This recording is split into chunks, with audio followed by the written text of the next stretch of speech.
कहना है। हेलो भैया थोड़ा सा।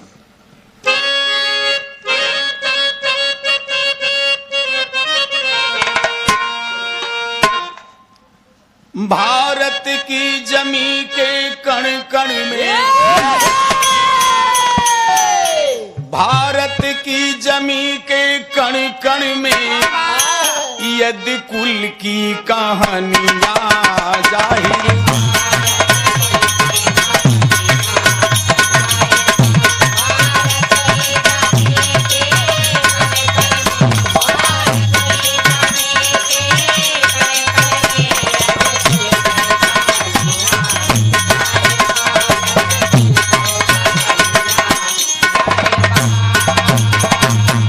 भारत की जमी के कण कण में हर यदि कुल की कहानियां जाहिर बा।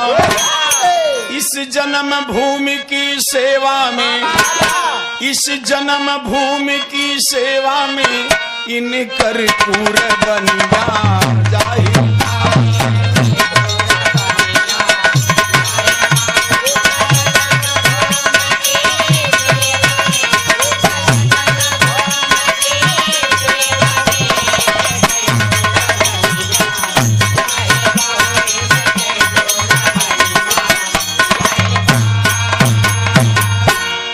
कुरुक्षेत्र में मोहन की बाणी,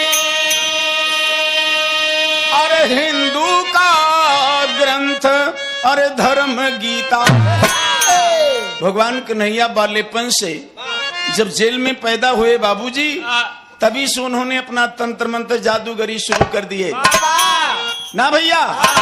उस जेल में जब पैदा होते हैं भगवान कन्हैया, तो जैसे जेल में पैदा होते हैं तैसे माता पिता के हाथ के हथकड़ी, पांव की बेरी कट गई, फाटक सब खुल गया, मास्टर चाबी लेके आए रहन भाई। और पहरेदार सब सो गए। इतना बाबूजी की बचपन से ही भगवान कन्हैया अपनी अद्भुत लीला शुरू कर दिए। कहना है कुरुक्षेत्र में मोहन की बाणी, अरे हिंदू का धर्म, अरे ग्रंथ गीता। ए भैया सेवा सत प्रेम भक्ति में, सेवा सत प्रेम भक्ति में पावन भैली धरनिया।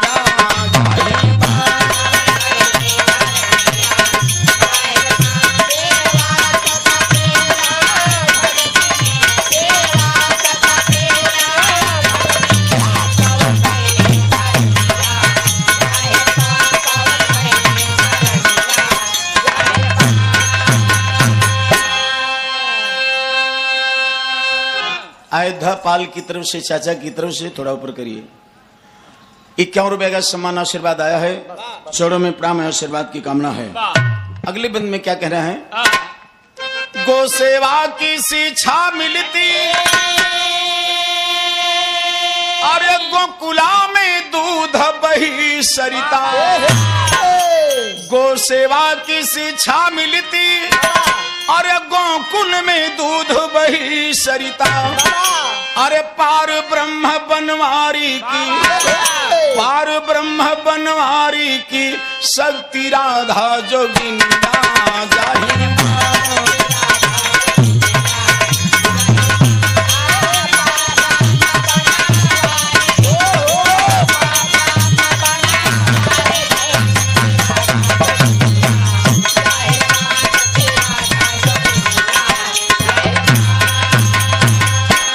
फगुआ झूला वृंदावन के, और वह रीत पुरानी आज भी है। भगवान कन्हैया के पावन धरती, ऊंचाई गोकुला रहा हो, बरसाना रहा हो, वृंदावन रहा हो, लेकिन वहां की कुछ ऐसा परंपरा, ऐसा रीत रिवाज, ऐसा त्योहार बा जो कि पूरे विश्व में विख्यात बा। फगुआ झूला वृंदावन के, अरे वह रीत पुरानी आज भी है। अरे जिनके आगे दुनिया झुकती, जिनके आगे दुनिया झुकती, विंध्याचल की भवनिया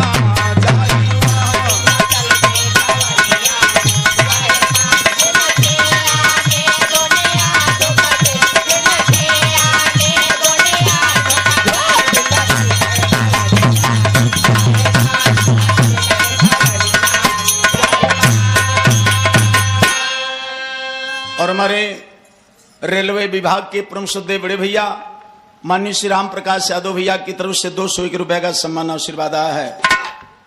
भारत के कोने कोने से मां विंध्यवासिनी को लोग दर्शन करते विंध्याचल में जाते हैं।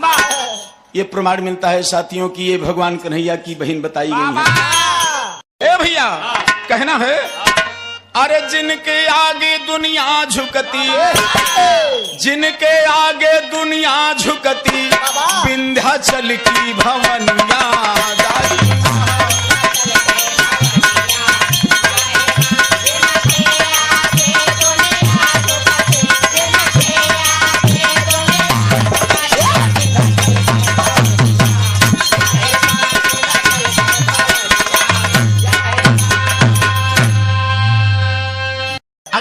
कवि को कहना है, कहना है,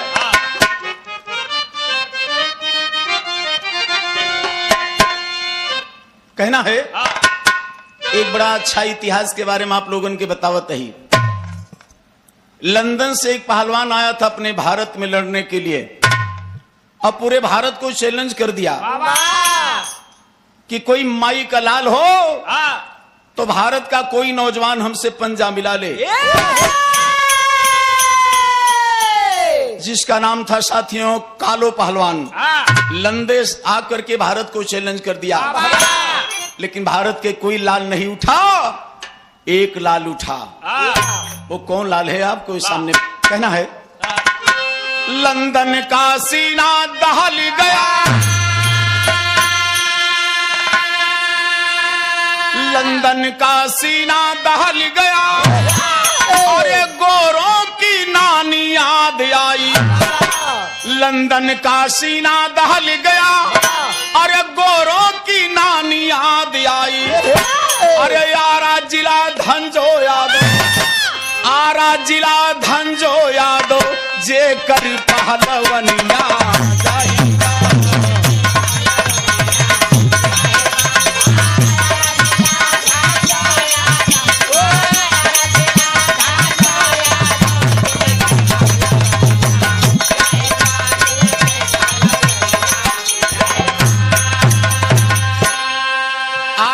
के हमारे धंजो यादव ने उसका मुकाबला किया और उस लंदन के पहलवान को आरा जिला के हमारे धंजो यादव ने मारने का काम किया, उसे हराने का काम किया। ये हमारे भारत के शेर हैं, नौजवान हैं। क्या नाम भाई? लखनपुर के हमारे श्री दूधनाथ यादव जी हैं। भैया की तरफ से 151 रुपए का सम्मान आशीर्वाद आया है। प्रारंभ आशीर्वाद की कामना, बहुत बहुत धन्यवाद। कहना है, अरे आरा जिला धंजो यादो,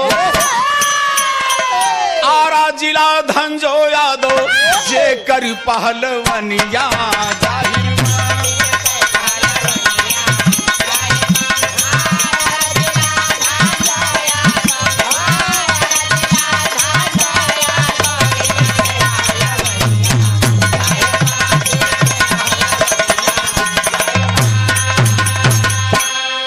यदुवंश की नारी रत्ना ने और अकबर की हस्ती गिरा दिया।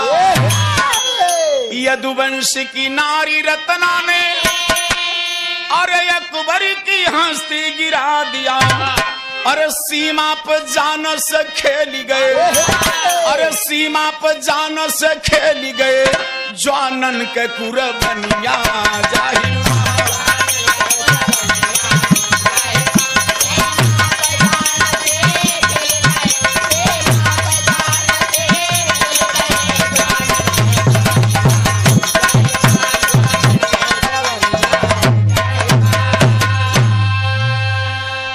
आगे आप अगली लाइन में आप लोग क्या सुनेंगे? कारगिल में देशवा के खातिर कहना पड़ रहा है। कारगिल में देशवा खातिर अरे कितने यादव कुर्बान हुए।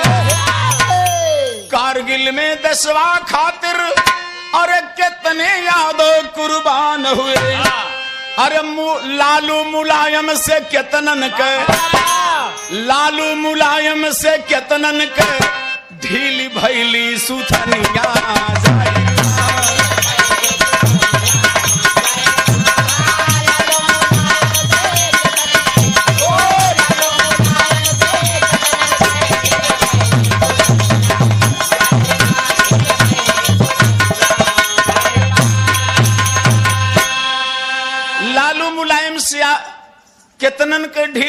सुथनिया जाहिर बा हाँ। कहाँ तलक गाथा गाई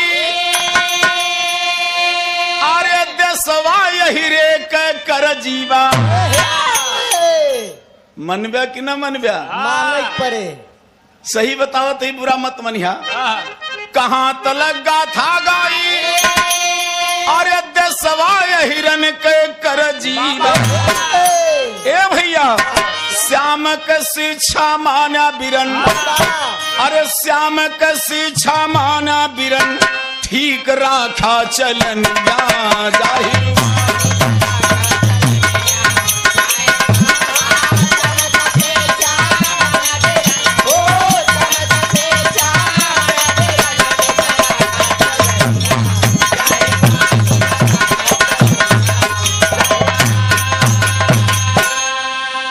सुल्तानपुर बनमई माधव यादव और लिखते श्याम चरित मानस सुल्तानपुर बनमई माधव यादव और लिखते श्याम चरित मानस पूजे बदे राणा छबिलाल भैया पूजे बदे राणा छबिलाल भाई माधव के चरनिया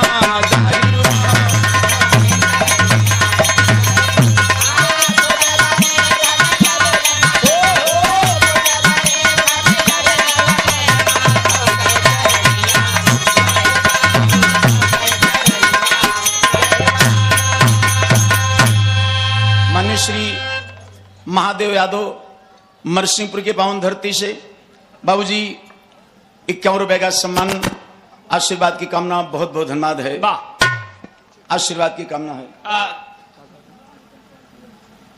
ये हमारे तिवारीपुर के धरती से श्री राम जतन पाल भैया की तरफ से 101 रुपए का सम्मान आशीर्वाद आया है नमन बंधन है आशीर्वाद की कामना है ये भगवान का प्रसाद शुरू हो गया है सबसे निवेदन बा कि भगवान का प्रसाद जरूर ग्रहण करें चाहे थोड़े लें लेकिन सबसे निवेदन बा बांटने वाले भैया से निवेदन बा कि कोई छूटने न पावे ये भगवान का प्रसाद जरूर ग्रहण करेंगे और आप लोग जो इधर उधर भटक रहे हैं उससे निवेदन बा क्या करके पंडाल में बैठ जाएं काफी जगह है और भगवान का ये प्रसाद शुरू हो गया है और बड़ी भाग्य से मिलता है श्री जगन्नाथ स्वामी का प्रसाद है ये बड़ी भाग्य से मिलता है साथियों और आप लोग प्रेम से प्रसाद ग्रहण करें प्रेम से बोलो श्री जगन्नाथ स्वामी की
देखें हमारे समाज के सेवक हैं चौधरी लोग हैं इनकी तरफ से फरमाइश आई है एक लड़ाई के लिए और वो लड़ाई जो है वो रामायण से संबंधित है इसलिए इनके सबके कहना बा कि रामायण से कोई लड़ाई सुनाइए तो हम आप सबको जिस गीत के लिए फरमाइश बा उस लड़ाई की तरफ आप सबको ले चलते हैं बहुत बहुत धन्यवाद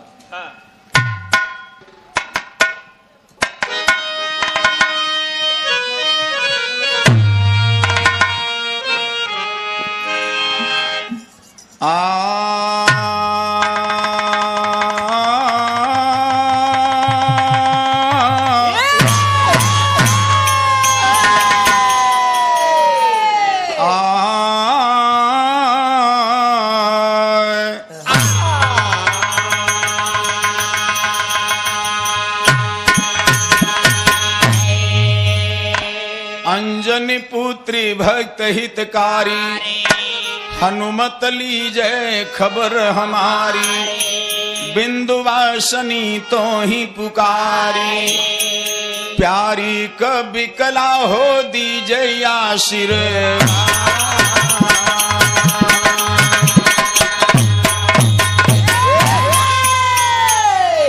दीजय आशीर्वाद भवानी तोहरई एक सहारा जी, दीजय आशीर्वाद भवानी तोहरई एक सहारा, बहुत दिनन से रही लालसा राखी मान हमारा, हम अनजाने आसबा तोहरी बिगड़ी बात सुधारा, जय जय गंगा माता तोहरे घाट पे आज पधारा, जैसे लहर बढ़े तोहरी वश बाढ़े कब हमारा, पंडित सीताराम गुरु के चरणों में सीधारा।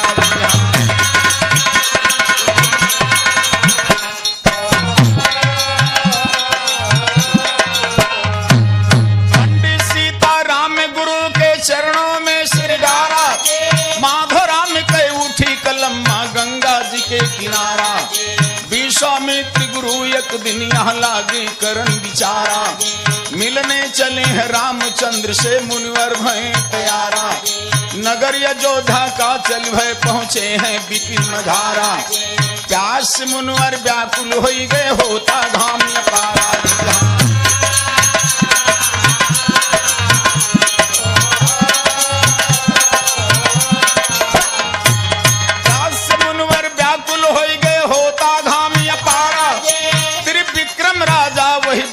बैठ रहनी एक ठारा, पूजा करत रहे भगवान के मुनिवर देख बिचारा, लगे जगावे महाराज राजन ना नैन उधारा।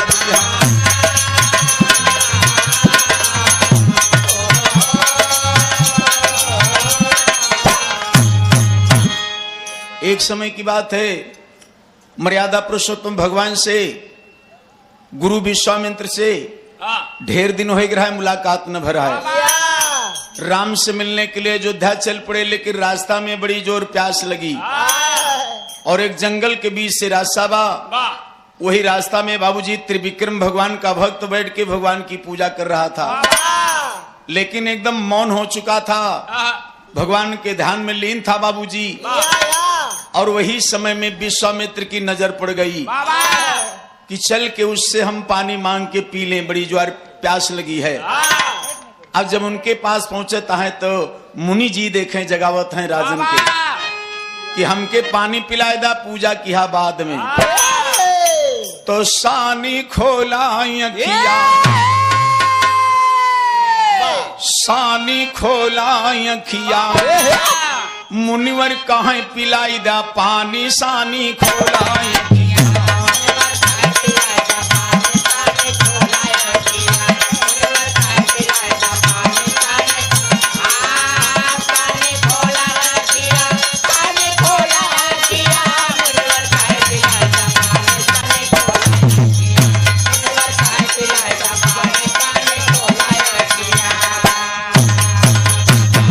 त्रिविक्रम राजा बैठे हैं हरि पे ध्यान लगाए, मुनिवर कहीं जान ना बचे हैं, अरे बिना बूंद जल पाए, जाए हमरो जिंदगानी सानी खोला अखिया।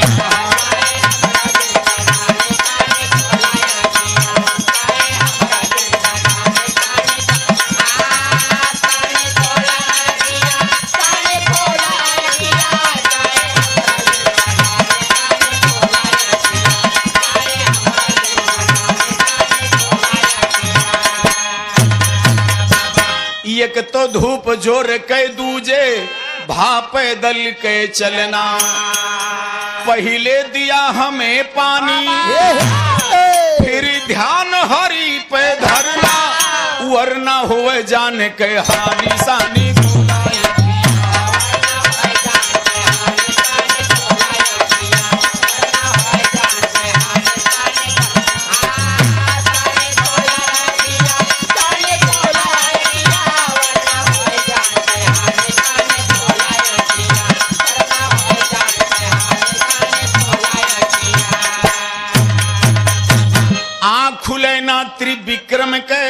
मुनि जगा के हारे। ए भैया सूखा गला प्यास से अरे चढ़ेगा क्रोध का पारे, तारे टरन विधि की बानी सानी।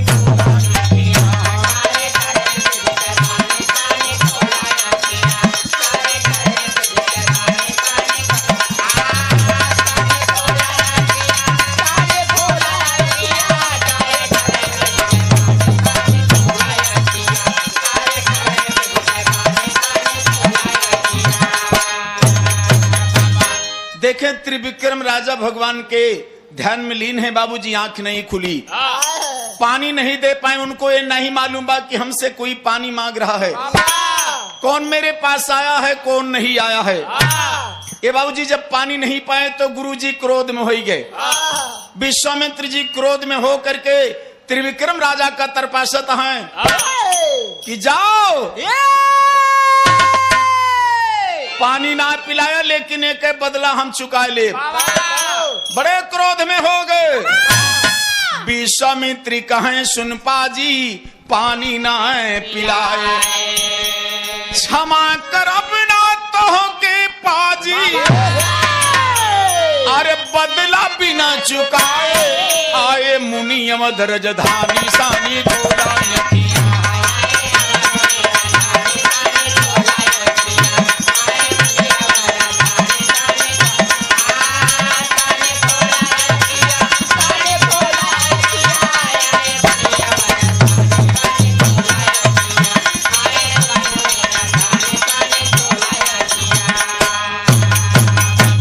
देखा मुनि जी क्रोध में हो करके बाबूजी वहां से चल दिए।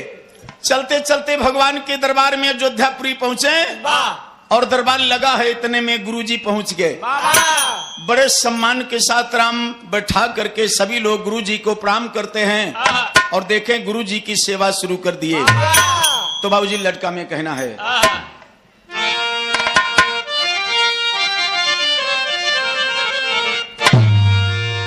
पहुंचे विश्वामित्र फकीर, पहुंचे विश्वामित्र फकीर, अरे बैठा रहे जहां रघुवीर, कसी धनु पति चारों भाई ना, कसी धनु चारों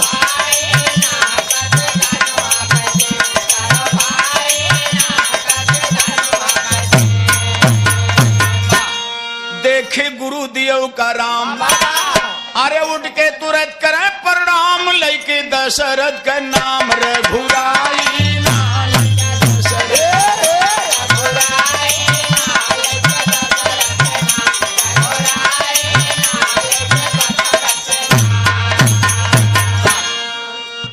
ये हमारे रानीगंज सुल्तानपुर के पावन धरती से चल के क्या नाम है माननीय श्री राम नरेश यादव जी हम सबके बीच में आए हैं। भैया की तरफ से ये 201 रुपए का सम्मान आशीर्वाद आया है। प्रणाम है भैया, क्या आशीर्वाद की कामना है। ए भैया लइके दशरथ का नाम रघुराई,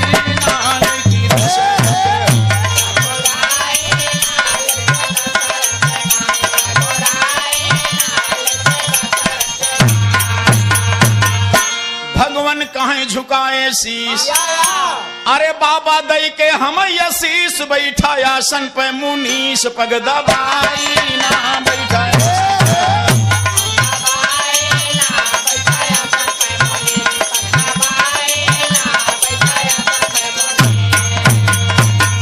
पहले करा गुरु जलपान, अरे चेहरा बाटे बहुत सुखान, बाटे धूप में हेरान सुनराई ना,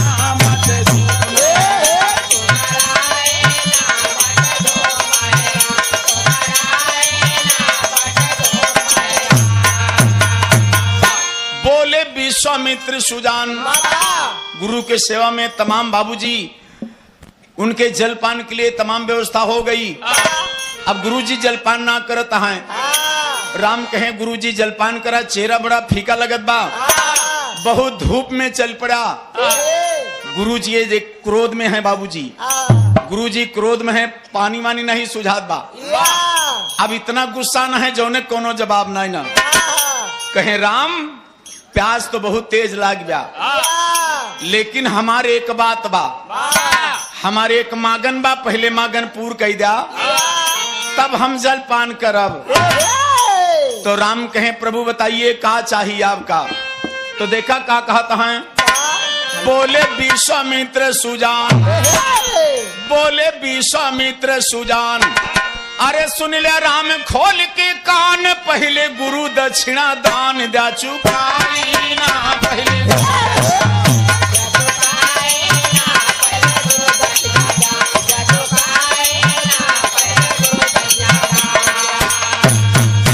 तो तुहों के विद्या बहुत बढ़ायन, अरे गुरु दक्षिणा कुछ ना पायन, आज वही बदयायन हमारी साई ना।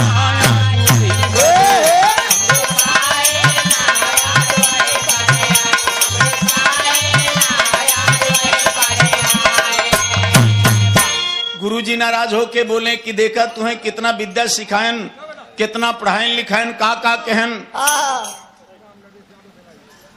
हमारे बेलाहे की धरते से परम पूज माननीय श्री राम नरेश यादव चाचा की तरफ से आशीर्वाद 101 रुपए का सम्मान बा। आशीर्वाद की कामना बहुत बहुत धन्यवाद बा। ए भैया, अब राम जी जब सुने तो घबराई गए, तो गुरुजी से बोले कि महाराज गुरुदक्षिणा में का ले ब्या, जल्दी से बतावा ताकि जलपान करा। हमारे बेलाहे की धरती से महेश नारायण यादव भैया की तरफ से 101 रुपए का सम्मान, भैया के बहुत बहुत धन्यवाद, आशीर्वाद की कामना बा। ए भैया, तो पहले गुरु दक्षिणा दान दा चुकाई ना पहले।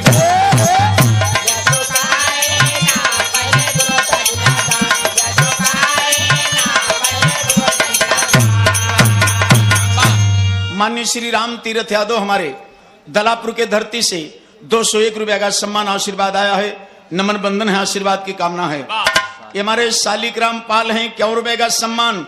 मंजीत यादव जी हैं नरसिंहपुर के धरती से 51 रुपए का सम्मान।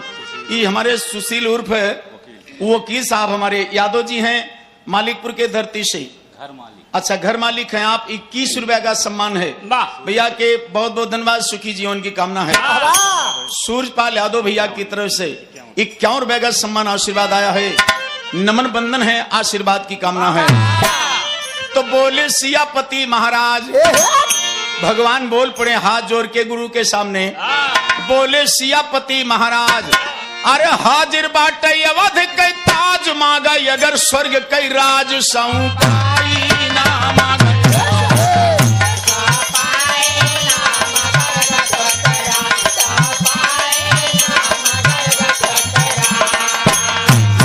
तो बैठा अवध के समनवा,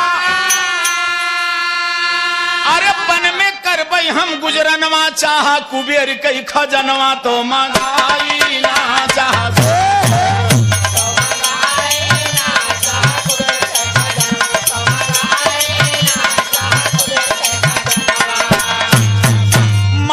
अगर स्वर्ग के तारा, अरे अब लाई करी तैयारा, हाजिर बाटे सिर हमारा मुनिराई ना।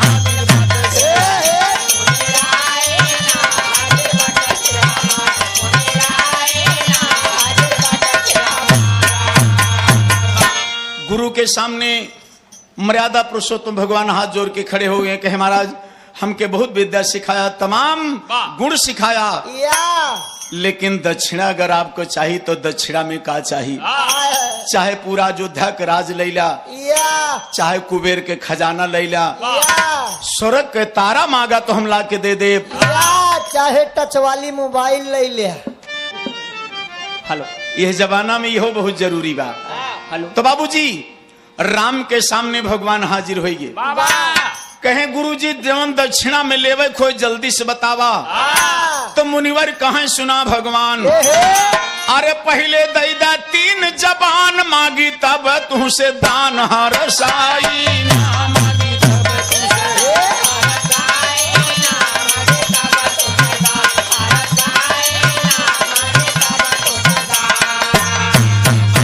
गुरुजी कहें राम पहले 3 त्रिमाचा दे दिया कि जवन मांगब वो का देव्या। राम कहें देव, 3 बार बाबूजी राम से कहलवा लिए, और पहले जमाना में भैया 3 त्रिमाचा का बहुत महत्व रहा। तब भाई घर द्वार छूट जाए, खेती बाड़ी सब कुछ छूट जाए, साढ़ू सढ़ुआइन छूट जाए चाहे, लेकिन 3 त्रिमाचा ना छूटत रहा। अब तो कईयो बाचा खाइला संझा के भी सारे ले कहो दुल्हन घुड़ुक दे कुल खत्म हो जाए भाई।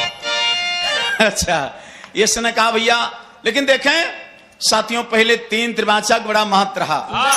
राम 3 त्रिमाचा दे दिए, भगवान 3 वचन दे दीन। अरे मागन देहु प्रतिज्ञा कीन, पड़ा गुरु के यकीन फरमाई ना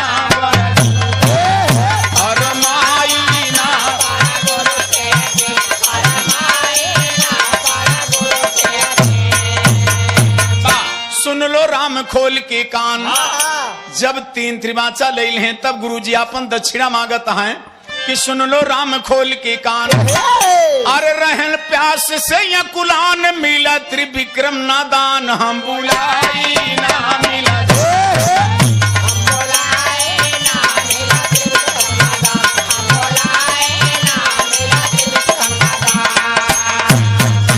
त्रिविक्रम से कहन बुलाए, त्रिविक्रम से कहन बुलाए।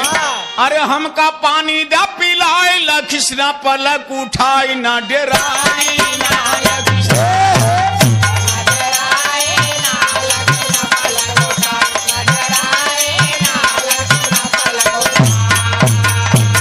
तो पानी दिहसनाई बेईमान, पानी दिहसनाई बेईमान।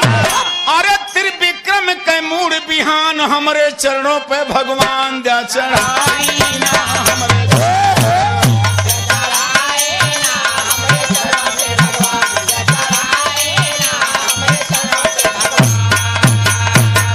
सूरज अस्त होवे से पहले, सूरज अस्त होवे से पहले, अरे गर्दन जोना चरण पे मिले, देव श्राप टले ना रघुराई ना।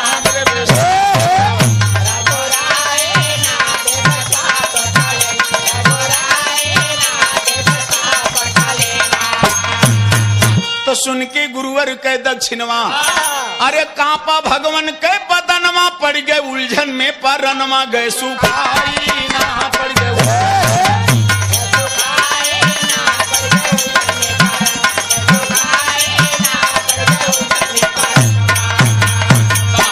मुजाही बाजार के पावन धरती से पाल भैया की तरफ से 51 रुपए का सम्मान, बहुत बहुत धन्यवाद, आशीर्वाद की कामना है। ये हमारे राम जतन पाल डुहिया के पावन धरती से 101 रुपए का सम्मान है। भैया के बहुत बहुत धन्यवाद, सुखी जीवन की कामना है। भगवान जब सुने कि त्रिविक्रम का शीश गुरु के चरणों में कल सूर्यास्त होने से पहले देवे के बाद, तो राम दोस्तों घबरा गए, राम घबरा गए, कांपने लगे कि अरे गुरुजी, वो त्रिविक्रम तो मेरा भक्त है और अपने भक्त का गर्दन आपकी चरणों में कैसे दें? इसके एवज में कोई दूसरी चीज मांग लें, दूसरा कोई सामान मांग लें। लेकिन बाबूजी, गुरुजी बहुत नाराज हैं कि नाराम, कल सूर्यास्त होने से पहले त्रिविक्रम का शीश मेरे चरणों में चाहिए, यह हमारा दक्षिणा है। ए भैया, सुन के गुरुवर के दक्षिणवा, अरे कांपा भगवान के बदनवा, पड़ गए उलझन में परनवा, गए सुखाई ना पड़ गए उलझन में परनवा।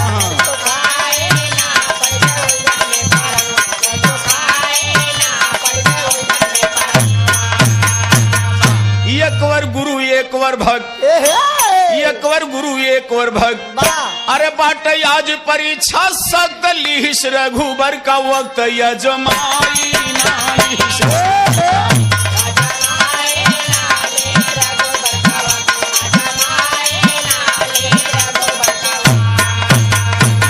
तो पड़ी गए दुविधा में भगवान, अरे मुंह से फूटी नाई जबान, सारी सभा कही हैरान, चतुराई ना सारी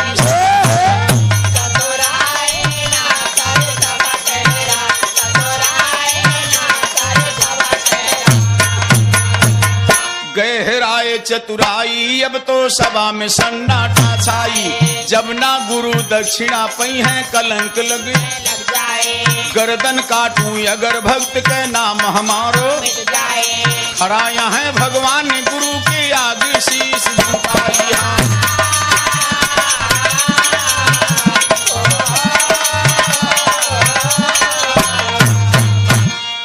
गुरु के मांगन सुन के बाबूजी राम के आंखों में आंसू आ गया कि गुरुजी वो तो मेरा भक्त है, कोई दूसरा सामान मांग ले और अपने भक्त का शीश आपके चरण में कैसे दें। राम के आंखों में आंसू है बाबूजी, लेकिन गुरुजी मानत ना है और बोले कि ना राम, हम कल सूरज होने से पहले त्रिविक्रम का शीश मेरे चरणों में चाहिए, यही हम दक्षिणा चाहिए तो और कुछ ना चाहिए। तो भगवान रो रहे हैं गुरु के सामने, लेकिन गुरु जी के बाबूजी जरा सा दया नहीं आ रही है। कहना है उनकी लीला यगम अपार, मायापति कहें संसार, भक्ति के नैया के करुआ, पार लगावें सबकी मजेदार से ना।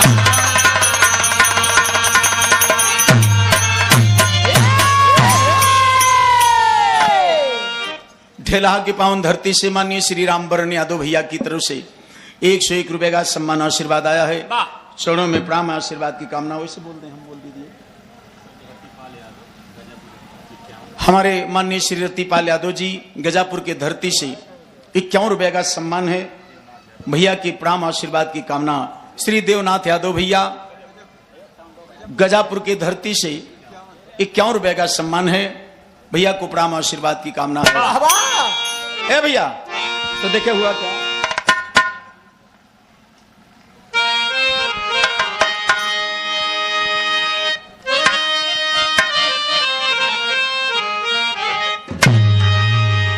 मजेदार से नैया भगवान सबकी पार लगाए रहे, मजेदार से नैया भगवान सबकी पार लगाए, जे के जैसी करनी जग में वैसे मानो, गर्भ के अंदर बच्चे को भोजन हरि पहुँचाए, जग पालन त्रिलोकनाथ वे रमापति कहलाए, जकर अंश से राम रूप धर दशरथ के घर आए, वही राम जी गुरु दक्षिणा देने में सब छाए रहे।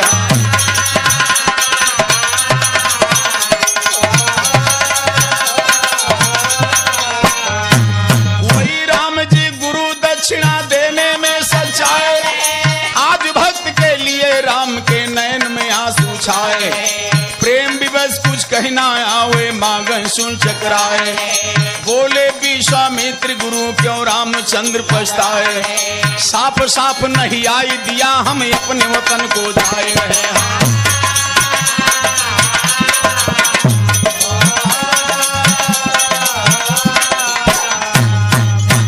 गुरु जी राम को फटकारता है, या तो हमारी दक्षिणा देना तो हम जाते ही,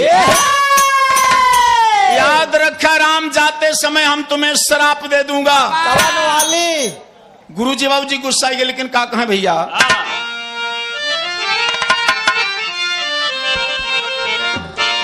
अरे बदनिया में उलझन पड़ी, राम हार गयन गुरु का बचनिया, बदनिया में उलझन पड़ी, राम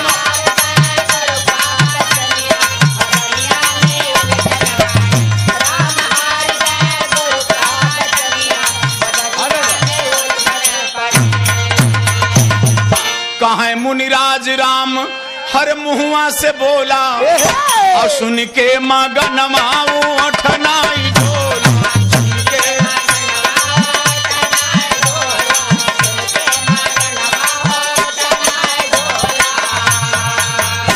अरे भरगा नयनवा में पनिया, बदनिया में उलझन पड़ी,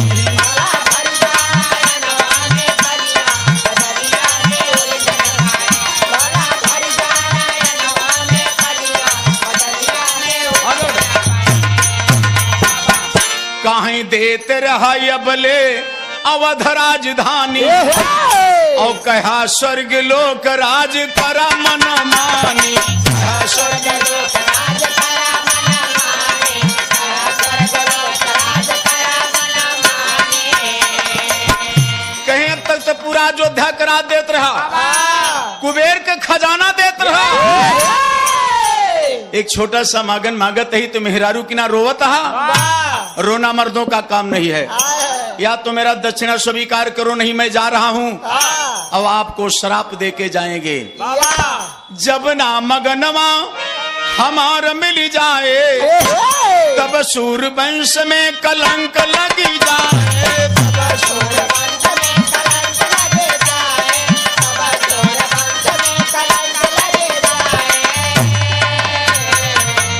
नायपुर की हमारी मगनिया बदनिया में उलझन पड़ी।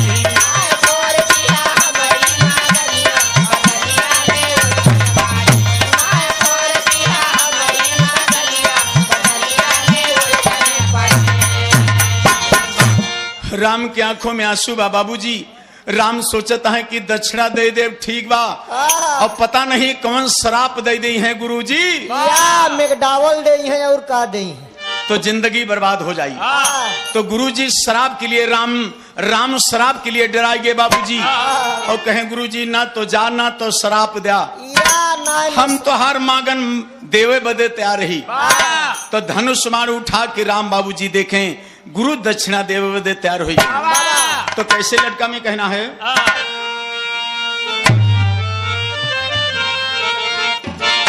सुन के गुरुवर के फटकार, अरे बोले अवधपति करतार, होने दिया भिन्न सार, नारी सावाना होने दिया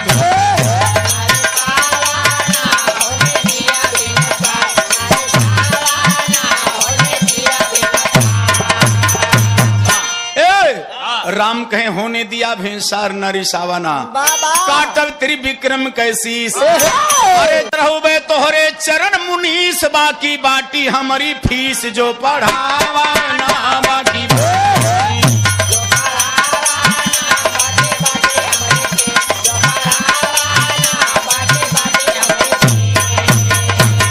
तो भगवान लिए प्रतिज्ञा ठान, अरे चढ़ाए धनुष को ऊपर बान, गुरु के जलपान हर सावाना।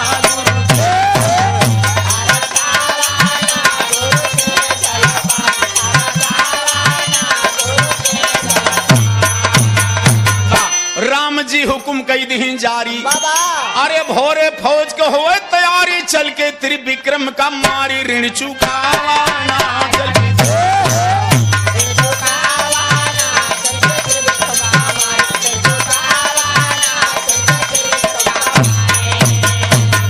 राम धनुष बाण उठा के ऐलान कर दिए कि कल सुबेर हो तो सेना सज जाए, और चल के त्रिविक्रम से लड़ाई करके और उनका शीशला के गुरु के चरण में देवे। हनुमान जी को लक्ष्मण जी को बहुत बड़ी जिम्मेदारी दी गई बाबूजी, लेकिन भैया जब राम ऐलान कर दिए प्रतिज्ञा कर लिए, तब गुरुजी महाराज होके खुश होके बाबूजी जलपान किए। जलपान के आत्मा संतुष्ट हुई।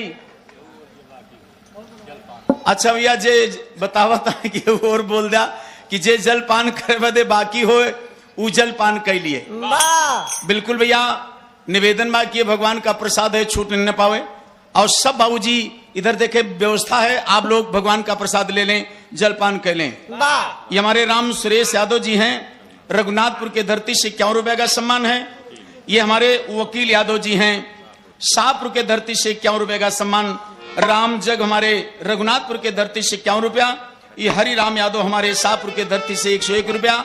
ये मनीराम पाल जी हैं, हथौड़ा के धरती से बाबू जी 101 रुपया का सम्मान। रामचरण यादव हैं, शाहपुर के धरती से 51 रुपए का सम्मान। सभी को बहुत बहुत धन्यवाद, आशीर्वाद की कामना है। राम ऐलान कर दिए, लक्ष्मण को और हनुमान जी को जिम्मेदारी हुई कि हो सवेरा सेना सज जाए। लेकिन वही दरबार में नारायण नारायण कर नारद भगवान पहुंचे। भगवान को प्रणाम किया और गुरुजी जब देखे कि नारद आएंगे कहीं कुछ गड़बड़ी न कह दिए, नारद जी का देख के सब घबरा गए। राम से बोले कि नारायण नारायण महाराज जी का कह दिया, ये तो आपने बड़ी गलती कर दिया। महाराज वो त्रिविक्रम आपका भक्त है और अपने भक्त को मारने के लिए आप गुरुजी के कहने से तैयार हो गए। एक और धर्म कर रहे हो, एक और अधर्म कर रहे हो, ये ठीक ना हुआ। राम कहे नारद भगवान, हमने जो प्रतिज्ञा कर लिया वो कर लिया, वो टलने वाली नहीं है। कल सूरज होने से पहले गुरुजी का शीश, यानी गुरुजी के चरणों में शीश देना है, ये मेरी प्रतिज्ञा है। नारद कहे नारायण नारायण हम जात ही। नारद जी कहाँ गए? आप लोग ध्यान दिया कि नारद जी लेके सितार अरे पहुंचे त्रिविक्रम दरबार, सारी कथा कर तार के बतावा ना सारी।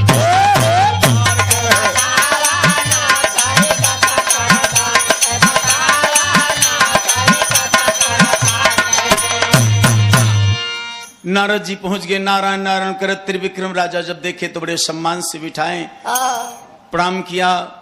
कहीं प्रणाम मत करा, बैठावा मत, बहुत जरूरी काम से आए है। कहीं कहा महाराज पहले जलपान करा, कहीं जलपान छोड़ा। एक बात बतावा कि कल आज पूजा करत रहा और त्रिविक्रम तो कौने घमंड गुमान में रहा हो। गुरु जी जात रहे तुमसे पानी मांगे हैं और जरा सा पलक उठा एक लखा नहीं, बहुत अनर्थ हो गया। गुरुजी ऋषियाई के राम के शरण में चल गए और राम से कल सूरज होने से पहले तुम्हारी सर जौन बाप ने गुरु दक्षिणा में मांग ले हैं, तो कल सूरज होने से पहले तुम्हारी गर्दन कट जाई। त्रिविक्रम राजा सुन के बाबूजी घबरा गए। ए भैया कहाँ पिलाया नाय मुनि का पानी, अरे भगवान लिए प्रतिज्ञा ठानी, भोरे करे कुरबानी कसम खावा नाम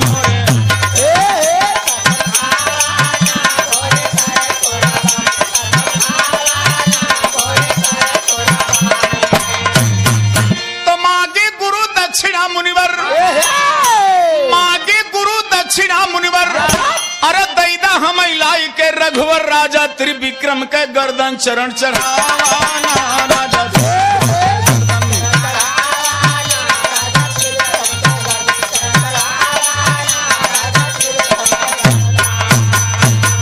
तो सुनते राजन गए पगलाई, सुनते राजन गए पगलाई, हरे मुन के चरणों में लपटाई, कैसे जिया बचाई कुछ बतावा ना।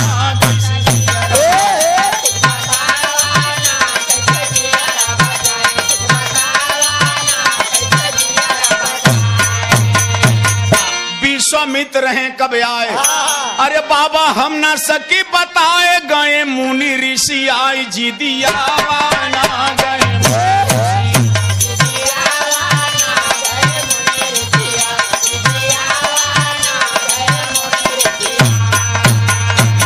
नारद कहें बचे ना प्राण, अरे जिन पर कोपे हैं भगवान, उनकी महिमा माँ बहान के मिटावा ना उनकी।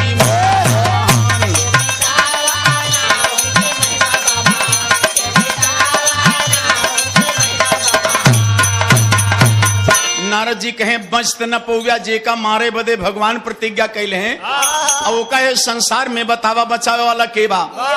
अब नारद जी के पांव पकड़ के त्रिविक्रम राजा रोवे लागे कि ना महाराज जब इतना बता दिया तो कोनो उपाय बताए दा ताकि हमारा प्राण बच जाए। तो कहें एक काम करा, जाओ अंजनी माँ के पास, लागे भाग के चला जा अंजनी माँ के पास, जाओ अंजनी माँ के पास। अरे आगे खड़ा हुआ उदास, अरदास करा जियरा बचावा ना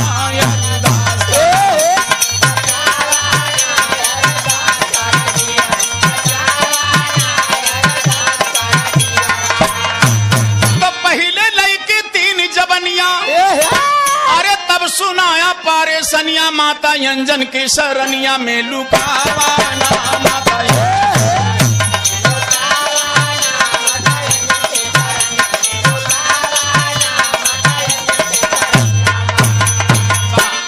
त्रिविक्रम तैयार, अरे भैले घोड़े पे सवार, भागे छोड़ दरबारियां कुलावा ना भागे।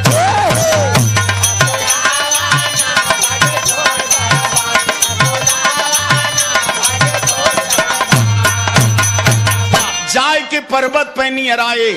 अरे जहां अंजनी आसन डाये राजा पहुंचे घबराए, सर झुकावा ना राजा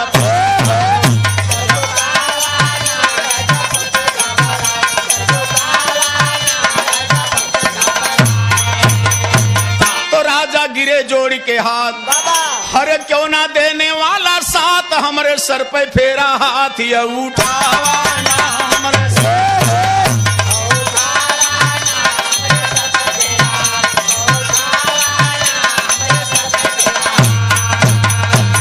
माता जियरा मोर बचावा, हरे तोहरे पास यही हम आवा, हम में वापस ना घुमावा, जीव बचावा ना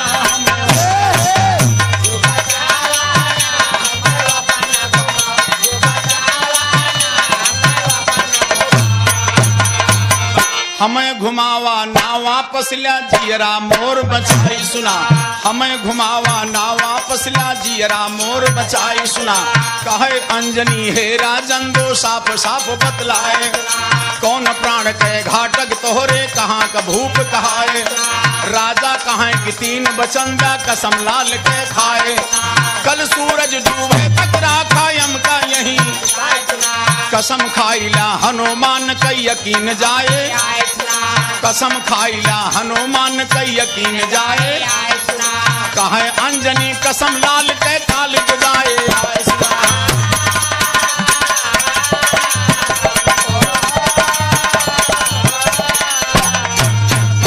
अंजनी माँ के पास त्रिविक्रम राजा पहुंच के रोवे लगे पांव पकड़ के।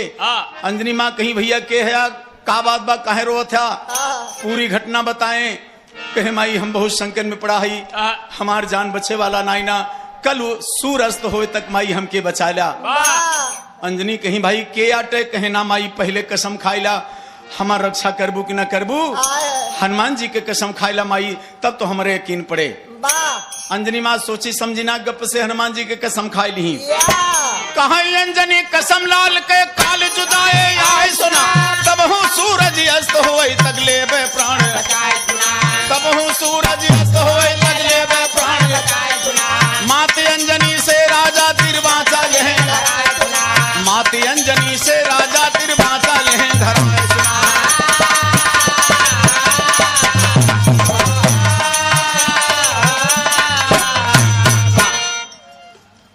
अंजनी माँ बाबू जी कसम खाई ली और देखा बहुत कमजोरे जने कसम खाई हनुमान जी के, हनुमान जी के कसम खाई ली कि भैया हनुमान जी के कसम बात तुम्हें क्यों मार न पाए, लेकिन तो हर दुश्मन के हो यह हमके बताए दा। माते अंजनी से राजा तिरबाचा ले धरा, पार लगावे सबकी मजेदार से।